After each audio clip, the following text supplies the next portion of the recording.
Om Namo Bhagavate Vasudevaya. Om Namo Bhagavate Vasudevaya. Om Namo Bhagavate Vasudevaya. Om Ajnanatimirandasya Jnananjana Shalakaya Chakshurun Milidam Yena Tasmai Shri Guruve Namaha. Shri Chaitanya Manobhishtam Sthapitam Yena Bhutale Swayam Rupa Kadamahyam Dadanti Supadantikam Vandeham Shri Gurum Shri Utapatakamelam Shri Gurum Vaishnavamsha Shri Rupam Sagrajatam Sakana Raghunatham Vidam Tam Sajivam Sadvaidam Savadudam Parjana Saitam Krishna Chaitanya Devam Shri Radha Krishna Padan Sagana Lalita Shivishakam Vidam Sha Ye Krishna Karuna Sindhu Dinabandhu Jagatpade Gopesha Gopika Kanda Radha Kanda Namosude Tapta Kanjana Gaurangi Radhe Vrindavaneshwari Shabano Sude Devi Pranamami Hari Priye Vancha Kalpadarubhesa Kripa Sindhubhe Avacha Padidanam Pavanebhyo Vaishnavebhyo Namo Namaha Namaha Om Vishnupadaya Krishna Prishtaya Budre Srimate Bhaktivedanta Swamini Dinamine Namaste Saraswati Deve Gauravani Prajarine Nirvishesha Shunyavadi Paschatya Deshatarine Jai Shri Krishna Chaitanya Prabhu Nityananda Shri Advaita Gadadhara Srivasadi Gaura Bhakta Vrinda Hare Krishna Krishna Krishna Hare Hare Hare Rama Rama Rama Hare Hare Vairagya Vidya Nija Bhakti Yoga Shikshartham Eka Purusha Purana Shri Krishna Chaitanya Shariradhari Kripam Budir Yastamaham Prapadye Pancha Tattvatmakam Krishnam Bhakta Rupa Swarupakam Bhakta Bhadaram Bhaktakyam Namami Bhakta Shaktikam Jaya Jaya Shri Chaitanya Jaya Nityananda Jaya Advaita Chandra Jaya Gaura Bhakta Vrinda Jaya Jaya Shri Chaitanya Jaya Nityananda Jaya Advaita Chandra Jaya Gaura Bhakta Vrinda Jaya Jaya Shri Chaitanya Jaya Nityananda Jaya Advaita Chandra Jaya Gaura Bhakta Vrinda Hare Krishna Hari Om Tat Sat. So welcome all the devotees for today's teachings of Lord Chaitanya class. So we are reading from chapter 20, the goal of Vedanta study. And we are reading from this paragraph that the sound vibration of the Supreme Lord is identical with the Supreme Lord is confirmed in the Narada Pancharatra. Okay, as we all know, there is no difference between Nama and Nami. Okay, Nama Chintamani Krishna Chaitanya Rasa Vigraha Purna Shuddho Nityamukto Abhinnatvam Nama Namino. Abhinnatvam Nama Nami. Nami is the Lord's holy name. Nami is the Lord, Supreme Lord, and Nama is his holy name. Okay, so there is no difference. So this transcendental sound vibration. Okay, when we chant Hare Krishna, Krishna Krishna, Hare Hare, Hare Rama, Rama Rama, Hare Hare. There is no difference between this mantra or this Nama and the Nami, the honor of the Nama, that is the Supreme Personality of Godhead. So in the Narada Pancharatra also it is given, Vyaktam hi Bhagavan eva Sakshan Narayana Swayam Ashtakshara Surupena Mukheshu Parivartade. When the transcendental sound is vibrated by conditioned soul, the Supreme Lord is present on his tongue. So when we chant this Hare Krishna mantra sincerely, offenselessly, the Lord on our tongue will dance. That's what it says. He is present on our tongue. So the Lord can appear in various forms. It can appear in his own transcendent form. He can appear as Nama. He can appear as paraphernalia. Okay, he can appear in any form, in any way he wants. In the Mandukya Upanishad, it is said that the Omkara is chanted. When Omkara is chanted, one attains perfect spiritual vision. In other words, in spiritual vision or the spiritual world, there is nothing but Omkara. Unfortunately, Shankara has abandoned this chief word Omkara and has whimsically accepted Tattvamasi as the supreme vibration of the Vedas. By accepting such a secondary vibration and leaving aside the principal vibration, he has given up the direct interpretation of the scripture in favor of his own indirect interpretation. So, what Chaitanya Mahaprabhu says is that the primary sound vibration is Omkara. Okay, but Adi Shankaracharya, he has neglected that and accepted Tattvamasi. Tattvam Asi, you are that. that sound vibration as the primary. Okay, so this is a misinterpretation or indirect interpretation of the scripture, okay, by Adi Shankaracharya. So sound is the element that is there in all other elements. Okay, we know the Panchabhuta. Okay, what is that? Bhumir, Apo, Analo, Vayu, Kham. Okay, in all these elements, sound is there. Okay, sound is there in ether. It starts from sound. The Srishti, the creation, starts from sound. Okay, when he breathes out, the Omkara, the sound vibration is pronounced by Supreme Lord. Okay, from his skin pores, billions and billions of universes are being created. Okay, that sound enters the ether. Okay, in ether it is there, sound is there.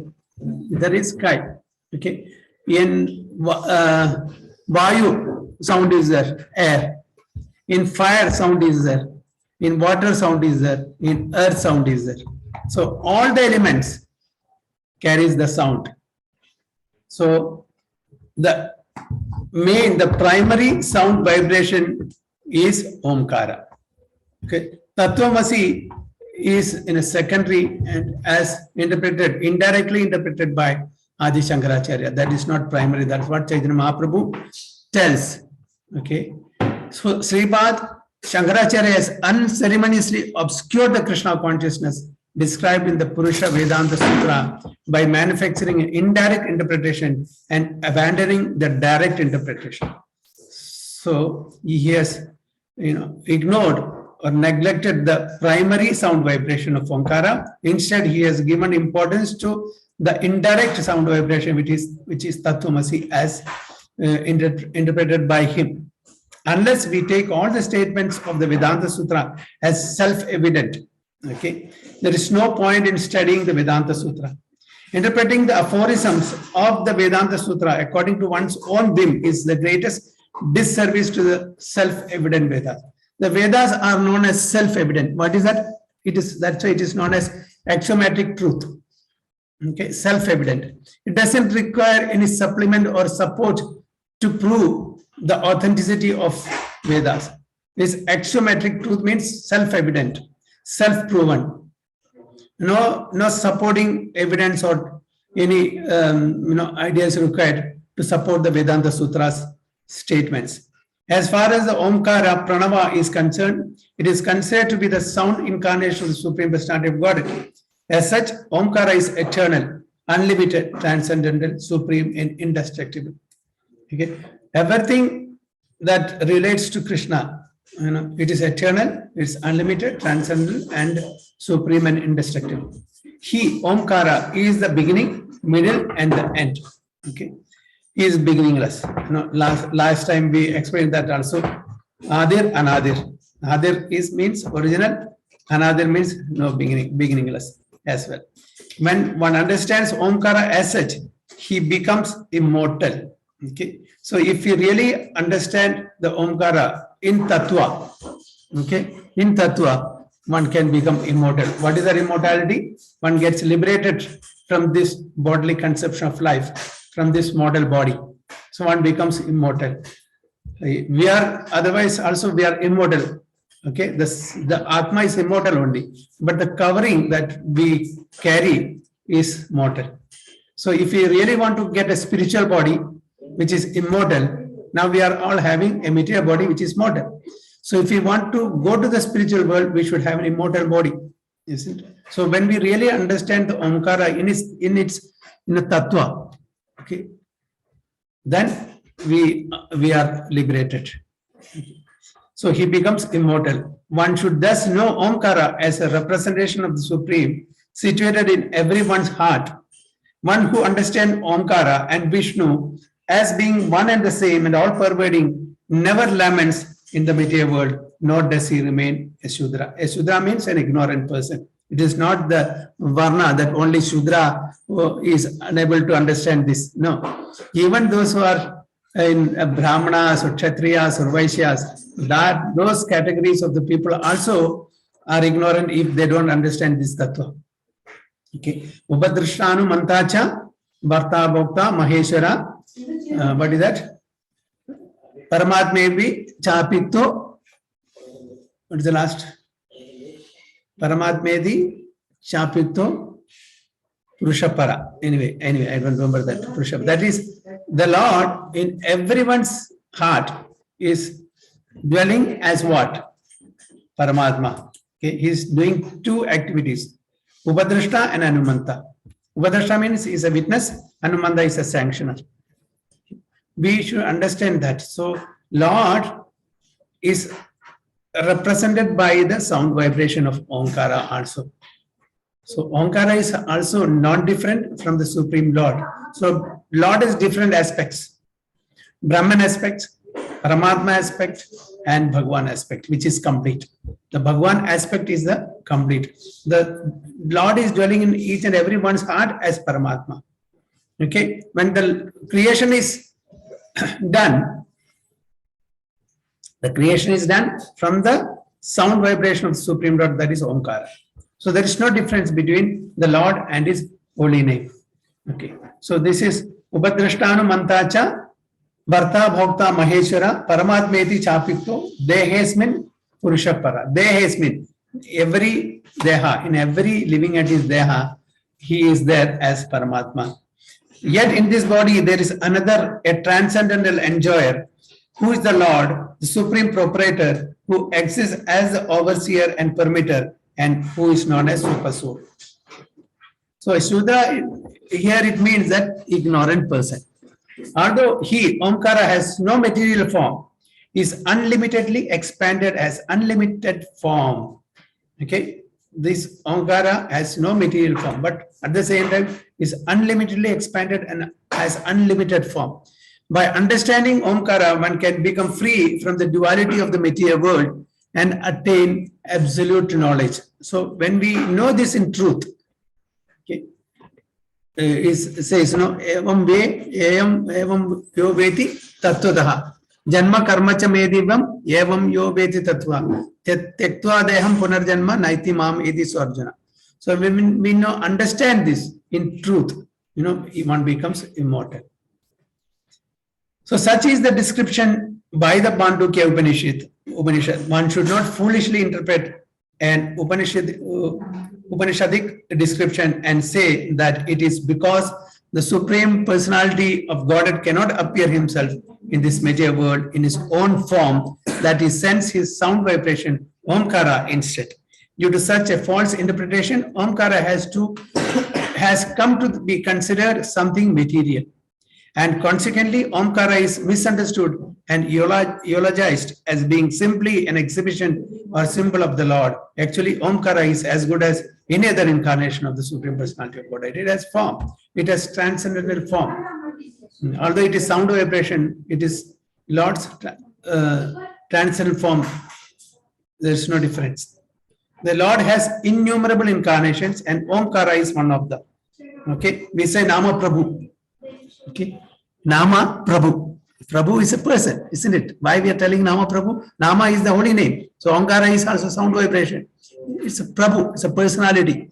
So in the form of transcendental syllable, as Krishna states in Bhagavad Gita 9.17, among vibration, I am the syllable Om. This means that Omkara is not different from Krishna. Impersonalists, however, give more importance to Omkara than to the personality of Godhead. So this is those who are, Mayavadis. So they give more importance to Omkara than to the personality of Godhead. But the personality of Godhead has all other two features, that is Paramatma, the sound vibration, the Brahman, everything. So primary is Bhagwan, who possesses all other aspects also. But the fact is that any representational incarnation of the Supreme Lord is not different from him. Such an incarnation or representation is as good spiritually as the Supreme Lord. Omkara is therefore the ultimate representation of all the Vedas. Indeed, the Vedic mantras or hymns have transcendental value because they are prefixed by the syllable Om. So mostly all the Vedic hymns has a prefix of Om. So when Vedas are chanted, you will find that Om is prefixed. The Vaishnavas interpret Omkara, a combination of the letters A, U and M, as follows. The letter A indicates Krishna, Supreme Personality of Godhead. The letter U indicates Srimati Radharani, Krishna's eternal consort. And the letter M indicates the living entity. That is A-U-M, Om, the eternal servitor of the Supreme Lord. Shankara has not given such importance to Omkara, but such importance is given in the Vedas, the Ramayana, the Puranas, the Mahabharata, from beginning to end. Thus, the glories of the Supreme Lord, Supreme Personality of Godhead, are declared.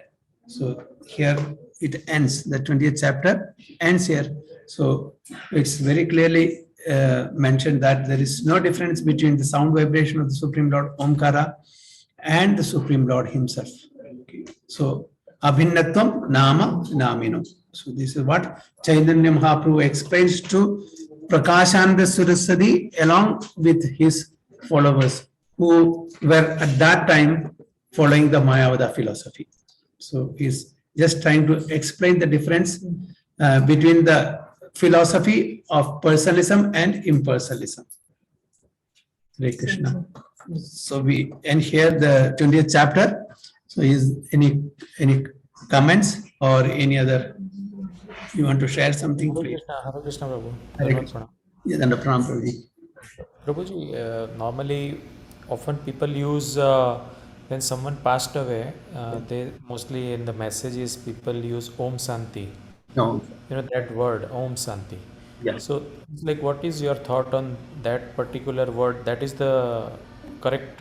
Yeah, that is also representation of Supreme Lord. Om is there, Yeah. not different. So just remembering Lord in that particular sound vibration. But as far as we are concerned, we are specific. Vaishnavas are specific.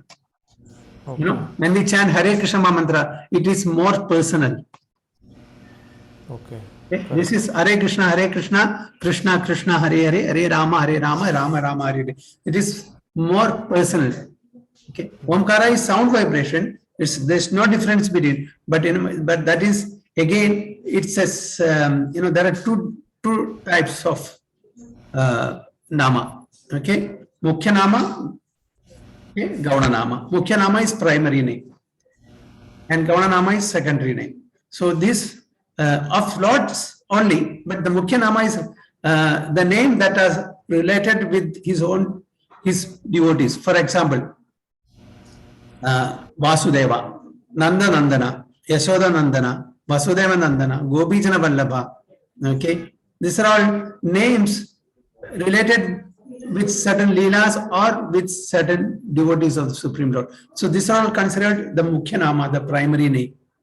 Others are, Om, Paramatma, Sarvavyapi, Sarvatnya, okay, Andardayami. These are all called secondary names. There is no difference, but still there is primary and secondary names. So as far as they are concerned, Om Shanti is also good, but at the same time when we chant Hare Krishna mantra, it becomes more personal. Correct. Okay? So in our home we have pet name. Okay, yeah. We have a recording name in record and passport. We usually don't address that recordable name. We have a pet name. Correct. Okay, Ramesh, we call Ramu. So that has more intimacy. Now, when Lord is addressed as Radha Damodar, he becomes very pleased.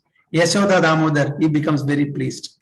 Okay, Gopijana Vallabha, he becomes very pleased because he is being addressed in relationship with his pure devotees. That's why those names are called primary names or Mukhya Nama. So Om Shanti is not bad at the same time, but we prefer to chant Hare Krishna mantra because better option. Yeah, there is a better option. Better option. Yeah, that clear, thank you.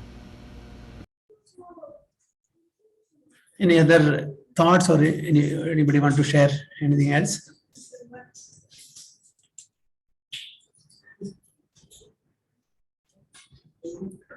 Shall we move to the next chapter?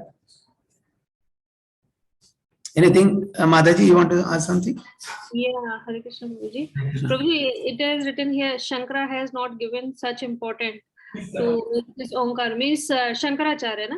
Yeah, Shankaracharya, Adi Shankaracharya. Adi Shankaracharya. Yeah. Not Shiva. Yeah, he has given, that's why he has given an indirect interpretation. He has given importance to Tattvamasi. Tattvamasi. Tattvamasi. So means Shankar means not Lord Shankara. It is Adi Shankaracharya. No, Adi Shankaracharya. Adi Shankaracharya, not Lord Shiva. Lord. Shankaracharya. Because he has spread this Advaita Vada, no?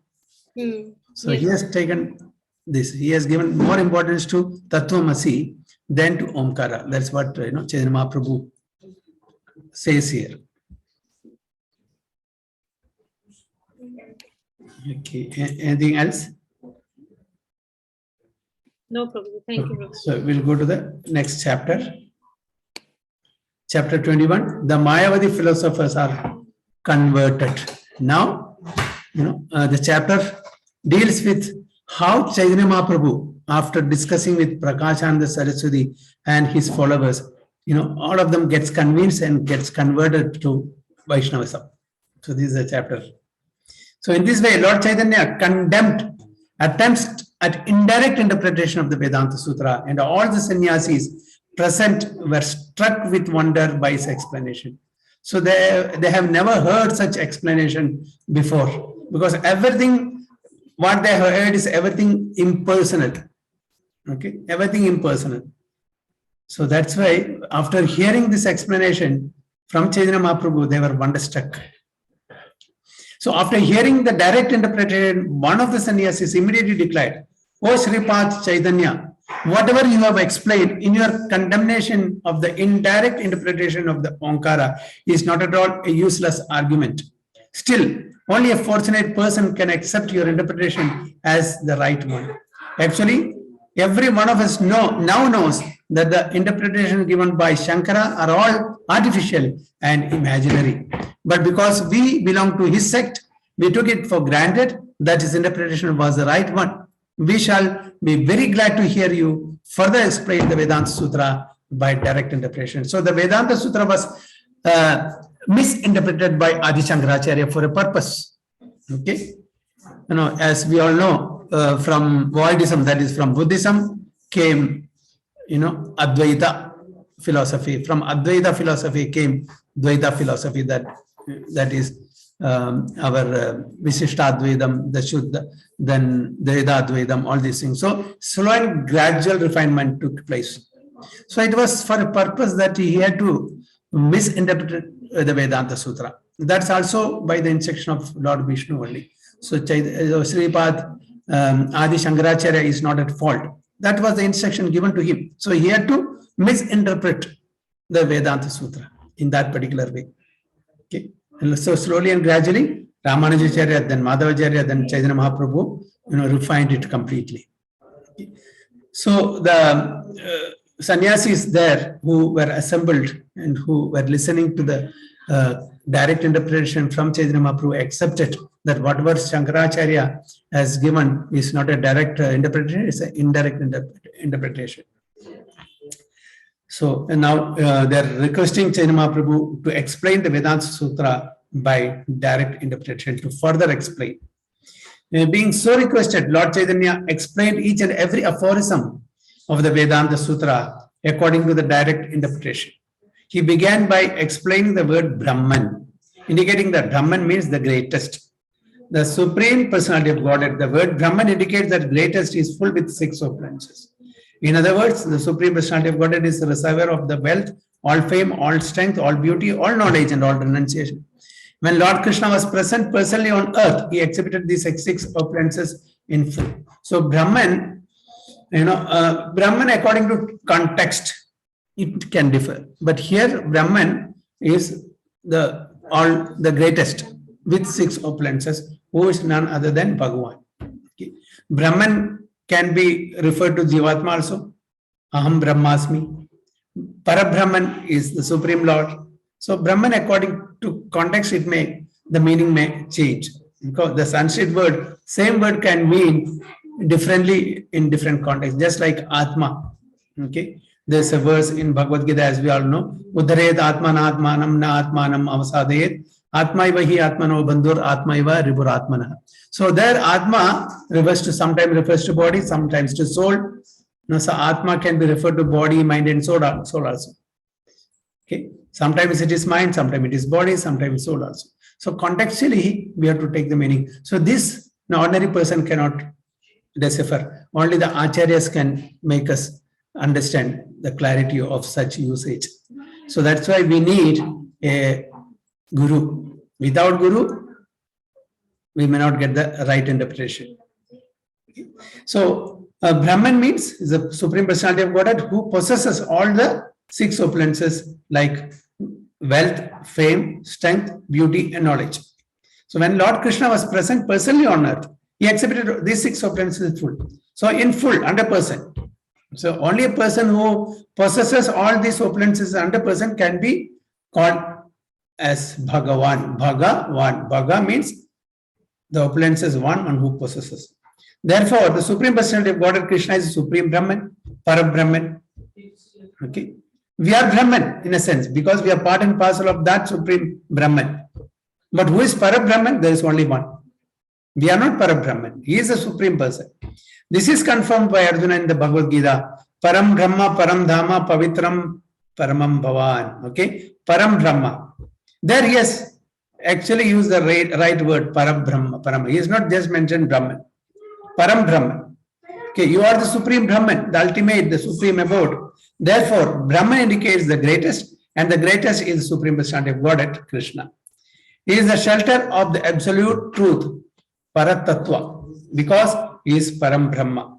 So he is the only shelter, Ashraya. Okay, Srimad Bhagavatam, the 10 subject matter that Srimad Bhagavatam deals with, you know, what is it? Anybody remembers that? Who remembers?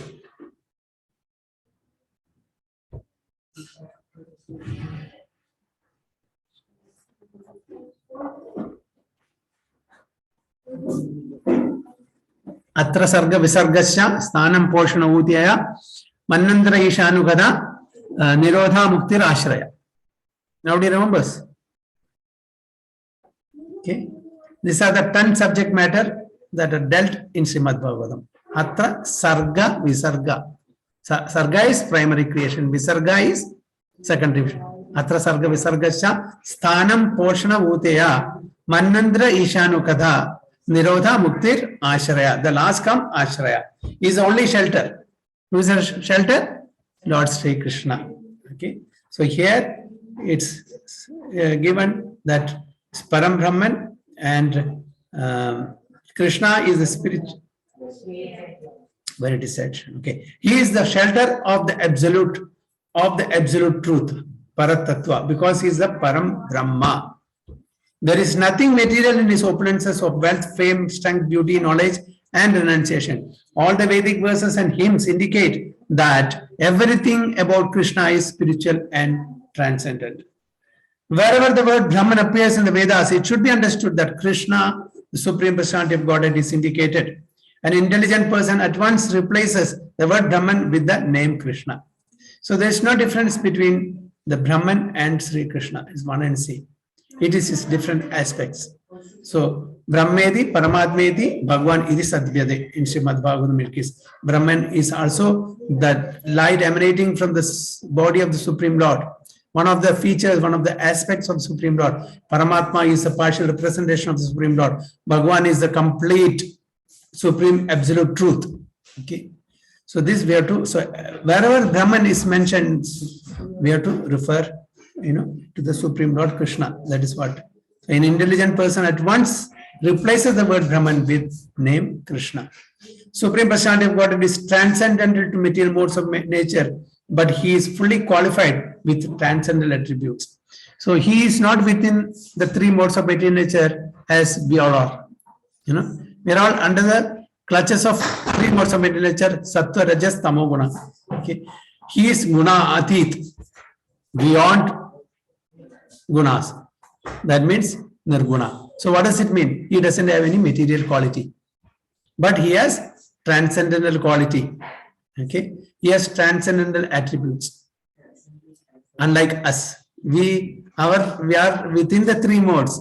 Whatever activities we are doing, this is either in Sattoguna, Rajoguna, or Tamoguna, or in the mixed gunas, depending upon what we are doing, when we are doing all these things. All his activities are in the pure mode of goodness.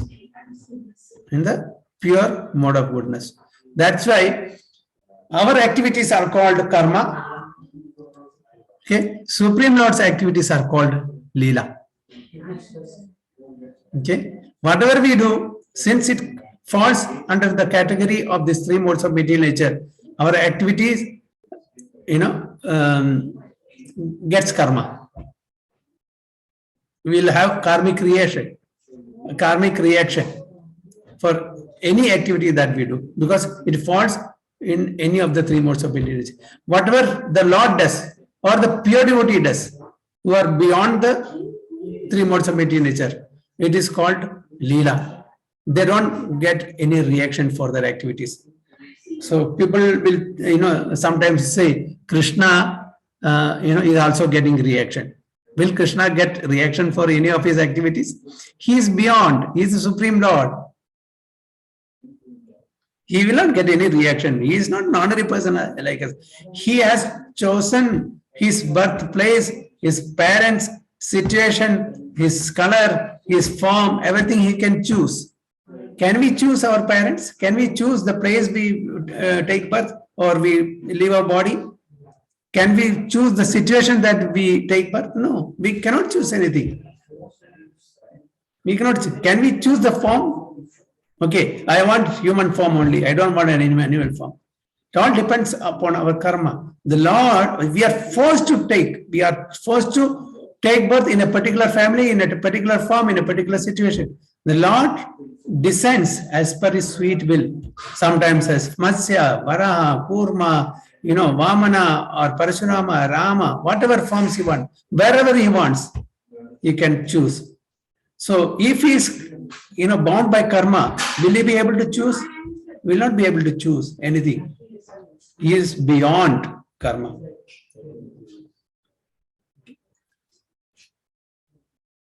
So since the Supreme Brahman, the Supreme Personality of Godhead is filled with all varieties of spiritual energy, one who simply accepts the impersonal exhibition of the spiritual energy does not accept the absolute truth in full.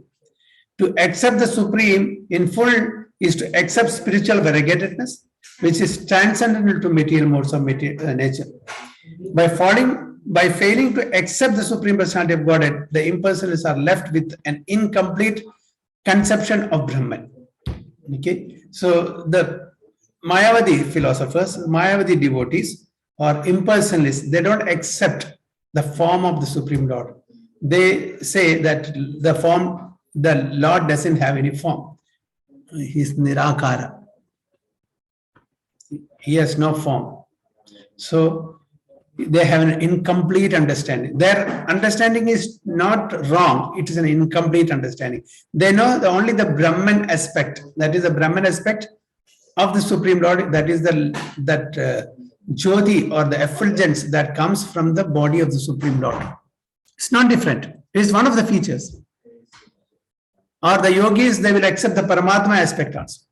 Okay. So that is, the lower understanding. Sat, Chit and Ananda. So the Bhagavan aspect is full of Sat, Chit and Ananda only. So that is the mistake that the impersonalists are doing.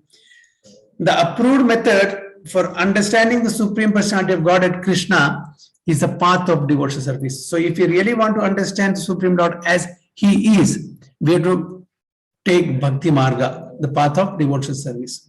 And this is confirmed in every Vedic scripture. The devotional service of the Lord begins with hearing about him, Shravanam. How do we understand the devotional service? By hearing. Okay, only through hearing from authentic sources. There are 9 different methods of devotional service, of which hearing is the chief. So that's why it is, first hear, the Shrunu. The Shrunu. Please hear attentively, listen. Okay, so that is what is required of a devotee. If you really want to advance spiritually, one has to listen carefully. Tad vidhi pranipadena pariprasnena sevaya upadekshanti te jnanam jnanina sattva darshana. Okay, we have to makes inquiries, submissive inquiry, then we have to listen from the spiritual master. Then only we'll understand about the science of Supreme Lord. Otherwise, in an argumentative way, we'll not be able to understand anything. You should pay obeisances to the spiritual master, then inquire from him submissively, render service unto him. Then he will impart the required knowledge because he has realized the absolute truth, seen the absolute truth. So hearing, chanting, remembering, worshipping, all these are used in the process of attaining the highest perfection. Understanding the Supreme Personality of Godhead. This process by which the Supreme Personality of Godhead is understood is known as Abhideya, practice of devoted service with conditioned life. Okay, so there is there are three. One is Sambandha, Abhideya, and Prayojana. Sambandha is to understand the relationship with the Supreme Lord, our relationship with the Lord. Abhideya is the process, and Prayojana is the result. Okay, so who can tell me who are the acharyas for this Sambandha, Abhideya, and Prayojana? Who are the acharyas?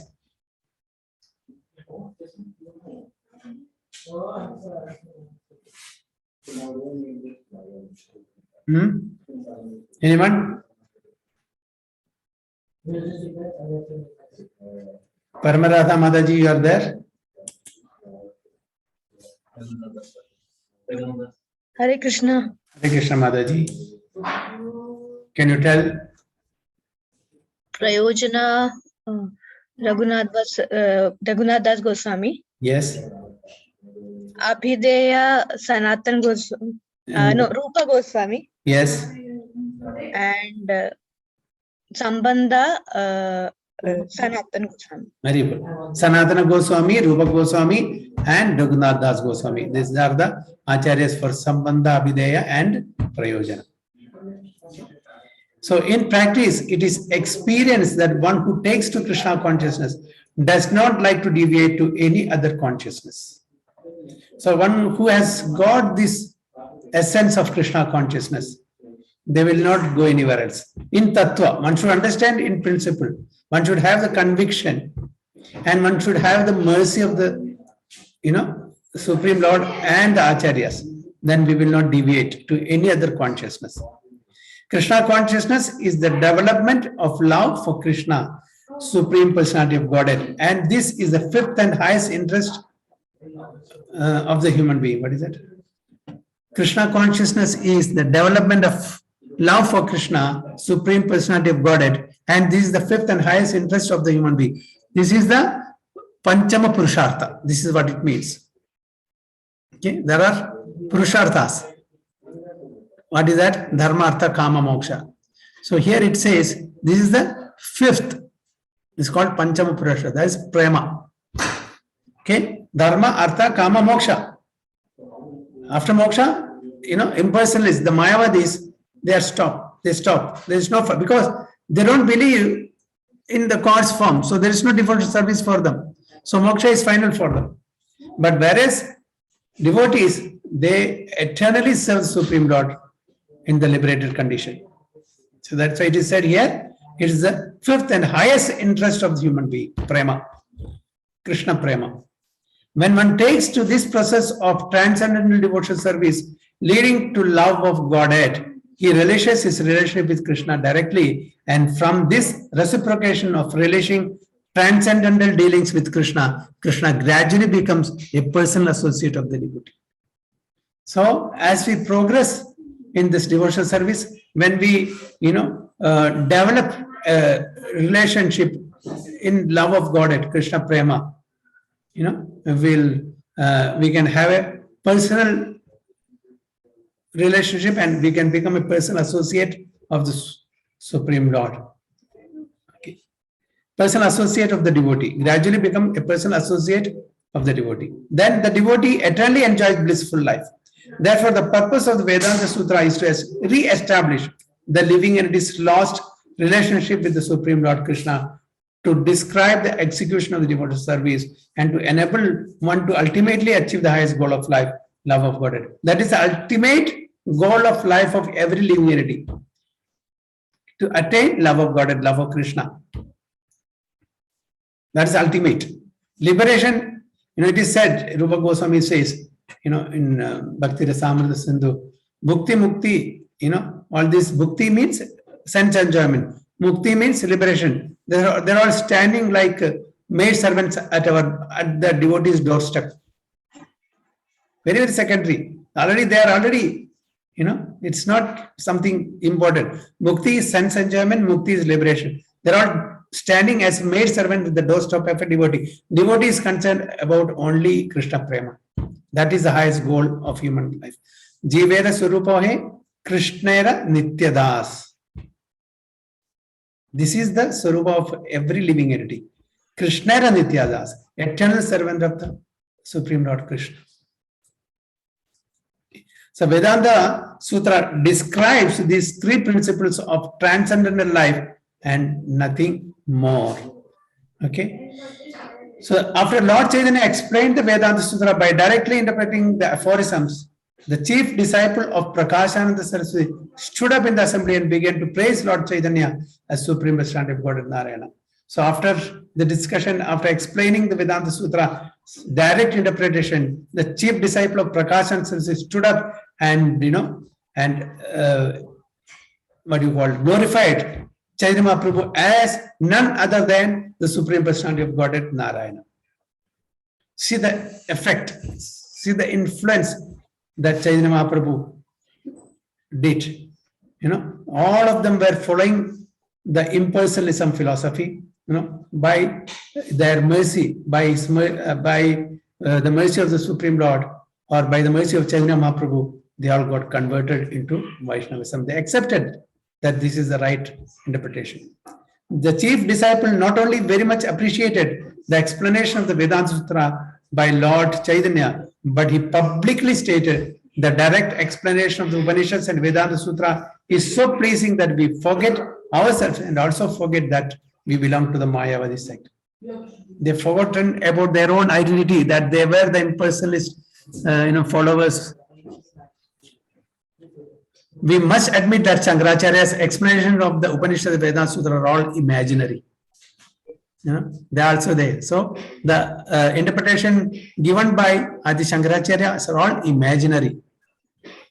We may sometimes accept such imaginary explanation for the sake of sectarian feuds, but actually such explanations do not satisfy us. It is not that one becomes free from material entanglements simply by accepting the order of sannyasa, but if we actually understand the explanation given by Lord Chaitanya, will be helped.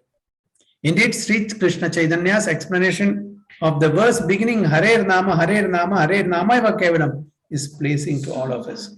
So, he explained, Chaitanya Mahaprabhu explained the meaning of Hare Nama, Hare Nama, Hare Nama Eva Kevalam. Kalau Nasteva, Nasteva, Nasteva Gadalanida.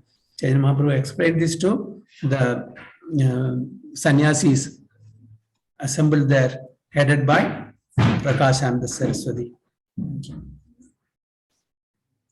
We'll read one more para. There is no alternative to devotional service for one who wants to attain liberation from material clutches.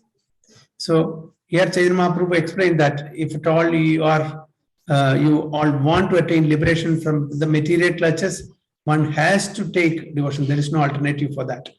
Especially in this age. That's why it is said, Kalau Nastiyeva, Nastiyeva, Nastiyeva Gadana. Kalau means in the age of Kali.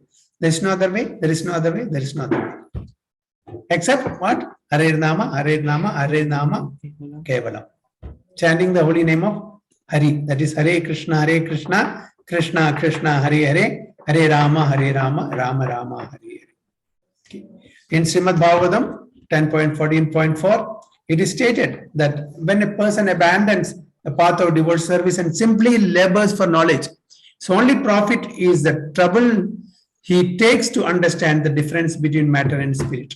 His efforts are like the useless labor one undergoes trying to get grains from empty husks.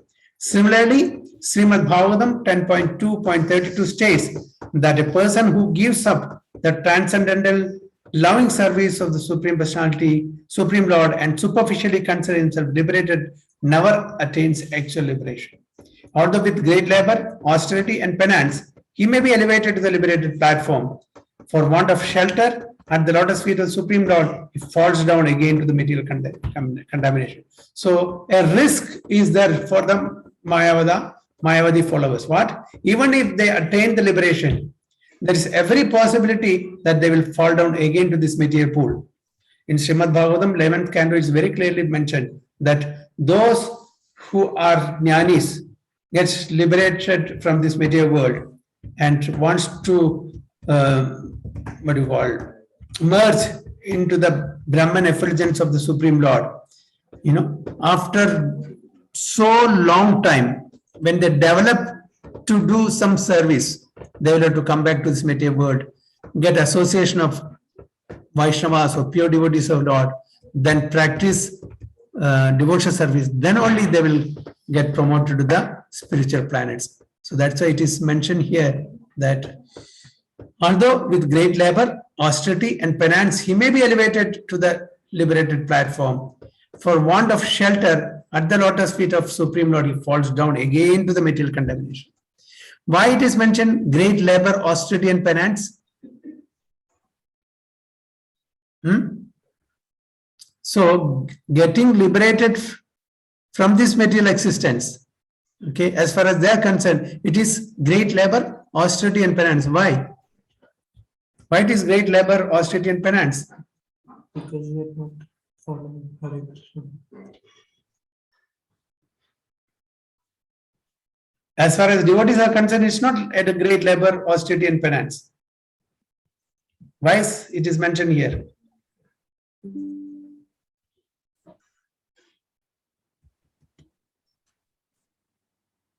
Any idea? Hare Krishna Prabhuji. For there's a devotee, we have to just surrender to the Krishna and serve him. But if you do others, you have to read Shastra, do all the Yagna, Havna, and all those things, and do all the rituals you have to follow. Yeah. So, yeah, you are right. But to be specific, what is wrong in their path? What is favorable in our path? That we don't have to do great labor, austerity, and penance. we have to chant Hare Krishna Mahamantra only, Prabhuji. And Yes. we have Means it is suitable, Prabhuji, for Kali Yuga. Means our path is most suitable. Yeah, right. Exactly. See, to give more clarity, Jnana Marga, Dhyana Marga, it is on their own endeavor, their own effort. They have to do a lot of effort. Ashtanga Yoga, how much effort they have to take? Just like the example we can give is, Ramanujacharya gives the example of monkey and the cat. Okay, the monkey, the baby monkey catches the mother monkey and goes from one place to other place. So he has to take effort. He has to, catch hold of the mother monkey. The grip should be fine, otherwise he'll fall down. Mother monkey is just going, but the baby monkey has to catch hold of the mother monkey tightly. Whereas the mother cat carries the kitten, from one place to another place by, biting with the teeth on the back. Who takes the trouble effort? The mother. Okay, kitten is safe. Kitten doesn't take any effort. Similarly, the Bhakti Marga is like the mother cat carrying the kitten from one place to another, and the impersonal is the Mayavada or this Jnanis and Dhyanis. Their path is just like the monkey carrying a baby monkey from one place to. They have to put in a lot of efforts. Ashtanga Yoga, Yama, Niyama, Asana, Pranayama, Pratyahara, all this. So much effort they have to take, their own endeavor. It's an ascending process. Ours is a descending process. We just follow the instruction of the bona fide Acharya, Parampara, the disciples, and we do, as you rightly said in the Kali Yuga, just chant Hare Krishna Mahamantra and get delivered. Follow the four regulative principle. We don't have to put in a lot of effort. Whereas the Jnanis, they have to speculate, they have to study, and that is what Prakashananda Saraswati said. You are a young sannyasi, you are supposed to study the Upanishads. Why you are sentimentally chanting this Hare Krishna Mahamantra? So their process is very cumbersome, very tiresome, very difficult. It is the ascending process. Here, it is very easy. We don't have to do all this gymnastics. Just follow the instruction, chant direction mantra, follow for regulative principles, and by the mercy of Supreme Lord, just like how the mother cat is carrying the kitten very safely from one place to another place, will be delivered from this material world. So this is that's why he said, although with great labor, austerity, and penance, so they have to undergo a lot of austerity, penance, and labor to attain liberation, whereas the devotees doesn't require that. That's the difference. Is it clear? Hare Krishna, Prabhuji. Hare Krishna. Prabhuji, how we can understand the three Goswamis with these three different rituals, Prabhuji? Means how to understand that one? That Sambandha. Abhidaya, Okay, that's another Goswami, Rupa Goswami. Rupa Goswami and Raghunath Goswami. This is what the deities also like that. Radha Madan Mohan, Radha Govind, Radha Gopinath. Okay, so this is what is given in our scriptures. I don't know exactly how they are given this position, that I don't know exactly, Prabhuji. We'll check and tell you if at all there is any this thing. I am not very clear about that, but this is usually referred to these three acharyas and three deities: Sambandha Acharya, Abhidaya Acharya, and Prayojana Acharya.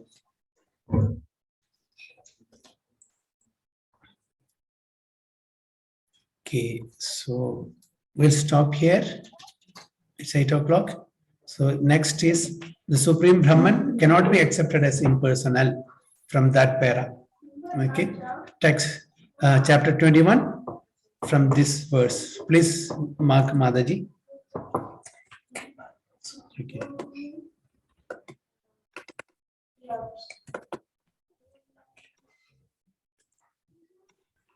Okay, or so any comments, or somebody wants to share something?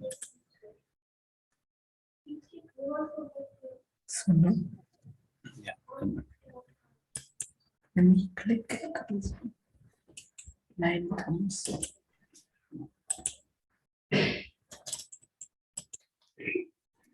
Yeah, stop I'll stop the sharing here. Krishna recording also I'll stop.